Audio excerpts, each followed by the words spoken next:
உன்னை சுமக்கிற வரமா மேல நிழல் வந்து விழுமா கொல்லாரே கண்ணின் ஓரமா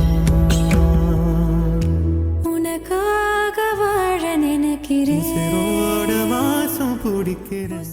ஹஸ்பண்ட் பண்ற சின்ன சின்ன விஷயம் கூட இந்த மாதிரி ரொம்ப சந்தோஷமானதா மாறிடுங்க அப்படின்னு சொல்லிட்டு இப்படி ஒரு அழகான வீடியோவை ஷேர் பண்ணிருக்காங்க இவங்க. நமக்கு பார்க்கும்போது சாதாரணமா அந்த பர்னர் மேல இருக்க அதை எடுத்து அப்படியே தானே வைக்கிறாரு, இதுல என்ன அப்படின்னு நமக்கு யோசனையா இருக்கும். பட் அவங்க எப்படி ஃபீல் பண்ணிருக்காங்க, ஒரு ராணிக்கு கிரீடம் சூட்டுற மாதிரி அந்த மாதிரியான ஒரு எண்ணம் அவங்களுக்கு இருந்திருக்கும். அதுவும் தன்னுடைய கணவர் எதிர்பாராத நேரத்துல இப்படி பண்ணிருக்காரு, நிஜமாலுமே நான் இதை எக்ஸ்பெக்டே பண்ணல அப்படின்ற மாதிரி அவங்க ரொம்பவே சந்தோஷமாகி வெக்கப்படுறாங்க. நிஜமாலுமே இது கியூட்டா இருக்குல்லங்க, நானே ரொம்ப வெக்கப்பட்டுட்டேங்க அப்படின்னு சொல்லிட்டு இந்த வீடியோவை ஷேர் பண்ணிருக்காங்க. பார்க்கவே அவ்வளோ அழகா அவ்வளோ கியூட்டா இருக்கு. நம்மளுடைய பார்ட்னருக்கு இதை பண்ணணும் அதை பண்ணணும் அப்படின்னு சொல்லி நிறைய பிளான் பண்ணுவோம், நிறைய கிஃப்ட்ஸ் யோசிப்போம். பட் சின்ன சின்ன விஷயங்கள் கூட அவங்கள ரொம்பவே சந்தோஷமாக்கணும் அப்படின்றதுக்கு ஒரு பெஸ்ட் எக்ஸாம்பிள் தான் இந்த வீடியோ. இந்த வீடியோவை வைஷாலி தனிகா சத்யதேவ் அப்படின்றவங்க ஷேர் பண்ணிருக்காங்க. கண்டிப்பா இந்த மாதிரி நீங்களும் நிறைய விஷயங்கள் பண்ணிருப்பீங்க, அதெல்லாம் பத்தி கமெண்ட்ஸ்ல சொல்லுங்க. மேலும் இந்த வீடியோ பத்தின உங்களுடைய கருத்துக்களையும் சொல்லுங்க. இந்த மாதிரி